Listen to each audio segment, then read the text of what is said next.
everyone is talking about becoming a knowledge-based society. Yes. Is that where the direction of being competitive is going? Yes, but on the other hand, if you have knowledge and you don't have behind an industry or manufacturing knowledge, you are nowhere. I think we have to be careful that everybody has been saying the same thing about knowledge, technology, and all the rest.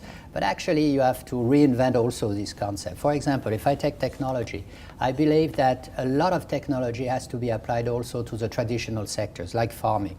You can use technology and advanced technology to have better seeds, to have better crops, to have a better knowledge of your field with GPS technology, and thus to help the farmer to have much more prosperity by doing their job. So technology is not only about the iPad and the telephone, it's about also the traditional sector. And if you transfer this technology to the traditional sectors, you can have a lot of benefits for the competitiveness of the country. Mm-hmm. Is corruption a big obstacle to being competitive?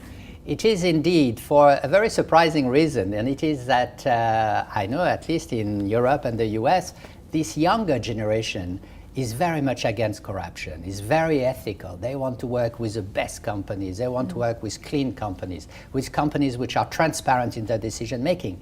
And simply because the companies need to attract the best talents, they have to impose on themselves some ethical practice, such as not going into corruption abroad, such as being very transparent in their dealing with other countries. So the large companies which are corrupting, which are giving the money, finds increasingly themselves under pressure by the opinion, the public opinion, but by the people working for them, not to go into corruption. So I think they will impose on countries around the world a very strong resistance if they find that they have a country which is corrupted or which is a bit too weak on corruptions.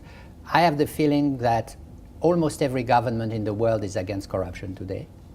Now, it's not every government which is acting very strongly against corruption, but I think little by little people are going their way, mainly because the companies cannot afford it anymore. How much does corruption actually drag a country's progress or competitiveness? Enormously, because as I mentioned, most companies actually cannot do it anymore because the public opinion is against. The second thing is that because it is not the ease of doing business, it is complicating business. You do not know exactly who to corrupt, why, etc. So this is really bad.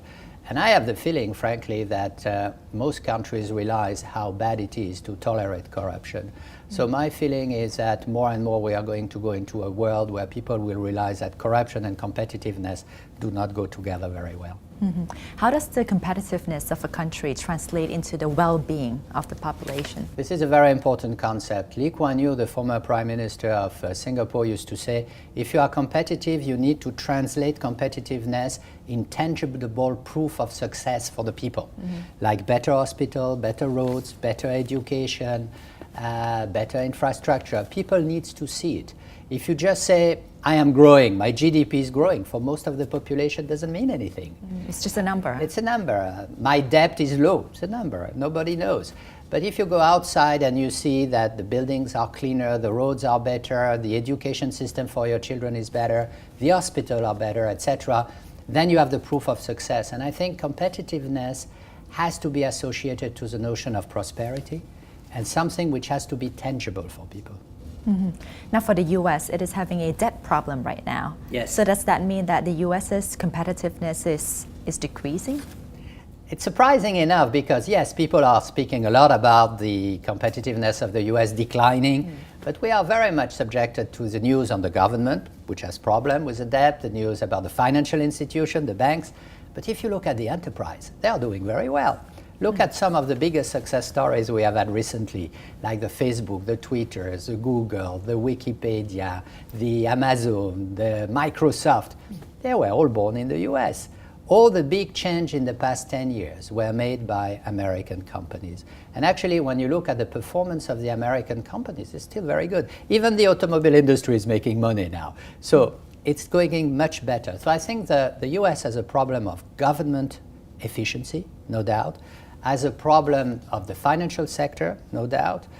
It's still a very powerful nation, and I think it's still a country which will continue to be rather successful in the future. When we talk about the US, and just now you just mentioned Facebook, Twitter, all of these technological creativities, How do we actually nurture such creativities? I think it's a very individualistic society where you have the possibility for all those kids to invent new models, to find money for these models. I mean, I am amazed to see that in California today, everybody is investing not only in the social network, they're investing in green technology because they feel this is the next revolution. So all these investors are going into this new sector. And I feel that you need to recognize that entrepreneurship is good and to need to recognize that those younger people can be very entrepreneurial. I see at the university that most of my students today, when they go out, they don't want to work for a big company anymore. This is finished. They want to create their own company. And that's why I go back to the small and medium-sized enterprise approach. I think that if you have a lot of these small and medium-sized creativity, especially, I think it's good for employment. It's good also to create these new Thai brands, which will be the brands of tomorrow and which will sustain the competitiveness of Thailand. What should be the role of governments? The role of governments will be, again, as I mentioned, stable and predictable environment, number one. Number two, infrastructure. There are things that the government is the only one to be able to do, even if the government can do it as a partnership with the private sector. But the government needs to have a blueprint of what will be the country in terms of infrastructure. Guaranteeing education, very important, because this is a long-term process. And I think the quality of education is a role of the government. And finally, I would say the government has to make sure that it continues to provide hope for people. At the end of the day, competitiveness can be something a bit boring. At the end of the day, people would say, you know, I don't understand what it is all about, but just tell me one thing. Am I going to live better tomorrow? And will my children have a better life tomorrow? Now, if the government can manage that, I think it will be very good. By the way, prosperity comes from the Latin pro esperare, which means for what you are hoping for. So we are managing the hope of people and we are managing the expectation of people. That's one of the roles of government.